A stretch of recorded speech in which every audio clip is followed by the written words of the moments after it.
Babe, naririnig mo ba ako? Will you marry me? In shock ka ba? Nawindang? Makataba yung leg mo?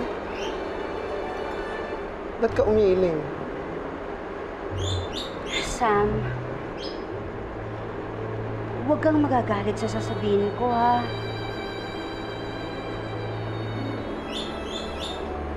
Pero hindi ko matatanggap ang alok mo na pakasalan ka.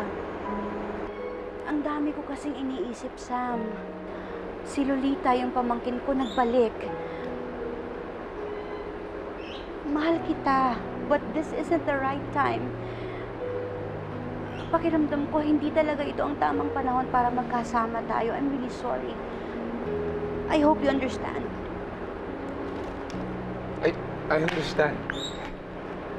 I do. Sigurado ka? Oo. I'm fine. Pahiya lang naman ako sa mga tao. Nagmukhang gago, kaawa-awa. Nadurog yung puso ko at yung pangarap kong yes mo. But otherwise, I'm fine. I'm fine. I'm fine. I'm totally fine, babe. Sige, you can do what you wanna do. Go. Okay, bye, baby.